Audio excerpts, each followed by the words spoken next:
Što biste rekli da vam netko kaže da možete otključavati aute preko svog telefona? Ovo je dovoljno dobar auto za New York, nedjeljno poslijepodne, sunčan dan. Mogao bih ga provozati po Manhattanu. Ako otvorim aplikaciju Zipcar na svom iPhoneu,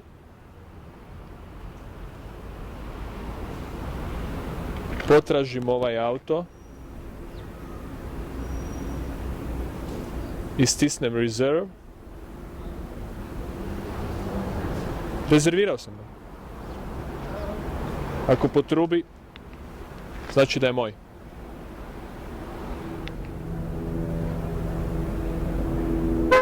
Znači da ga mogu i otključati preko telefona. Samo stisnem gumb. I evo ga. Suprotno svim pravilima kojima su vas učili, ključ je u autu.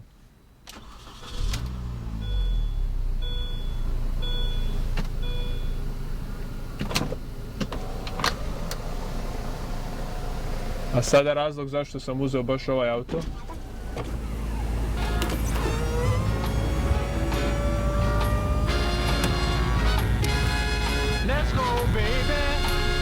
Wow, puno bolje nego taksi. Where the action is. Put on your wig and your high heel sneakers and your new red dress. I want you to look the best. Za ljude koji žive u velikim gradovima poput New Yorka, auto donosi samo brige, parkiranje, održavanje, činjenica da vam ne treba svaki dan, cijeli dan. Ili kao što kaže Dan Curtin, direktor Zipcara za Boston. You're paying for the car payments, you're paying for insurance, and you're paying for parking, and you haven't even started driving the car yet. You ought to see them work. So let's go, baby, where the action is. Zipcar je kompanija koja želi uvjeriti ljude u velikim gradovima da im je od vlasništva bolje suvlasništvo, odnosno dijeljenje auta sa stotinama i tisućama drugih ljudi.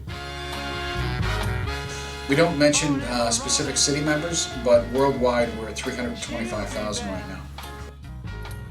To zvuči kao ozbiljna brojka za biznis koji do prije 5-6 godina nije ni postojao. It's a lot unless you consider the fact that right now where we have Zipcars parked worldwide, they're within about a 10-minute walk of about 14 million people. So there's 14 million potential members right now, and we only have 325,000. So there's still a large potential there. Iako se Zipcar automobili nalaze gotovo iza svakog ugla u velikim gradovima, ne možete ga vratiti bilo gdje, već tamo gdje je njegovo rezervirano mjesto. Ali odlična stvar je da kao član Zipcara niste ograničeni samo na jedan grad.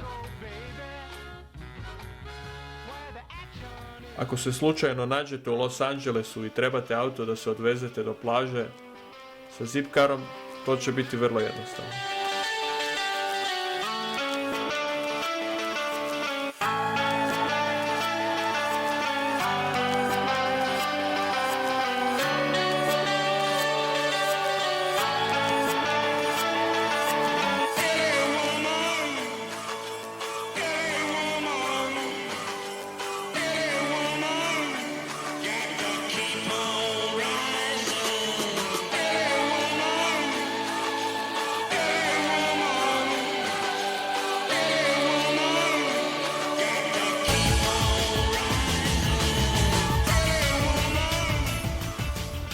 Zipcar funkcionira vrlo jednostavno.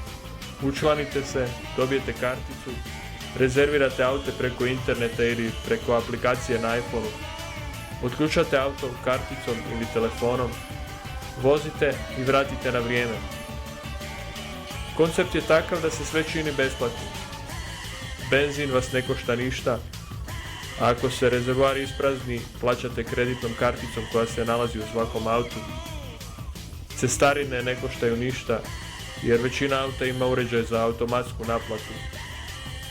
Parkiranje ne košta ništa, ako uzmete u obzir da parkirate tamo gdje ste ga i uzeli. Jedina stvar koja košta je kašnjenje. Ako prekoračite svoj termin, zakidate nekog drugog iza vas i plaćate kaznu od $50. Zato je potrebno dobro planiranje. Ali sve je stvar navike. Kad se ljudi odviknu od potrebe da budu vlasnici auta i priviknu na potrebu da ga dijele i koriste samo onda kad im treba, otkriće da je korist vrlo velika.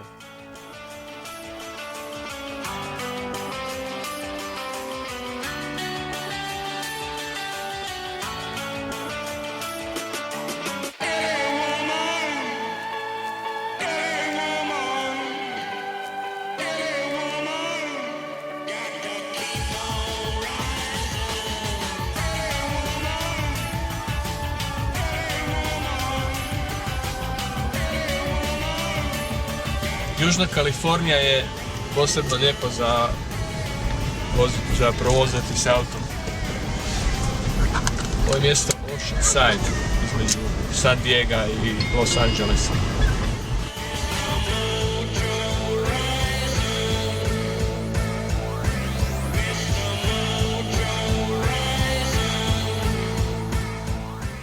Ništa manje privlačan za vožnju nije ni Miami.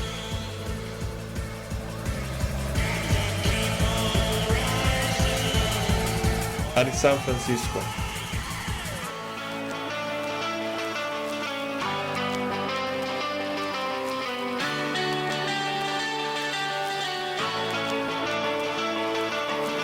Uspješnost ovakvog modela dijeljenja automobila puno ovisi o ljubaznosti ljudi.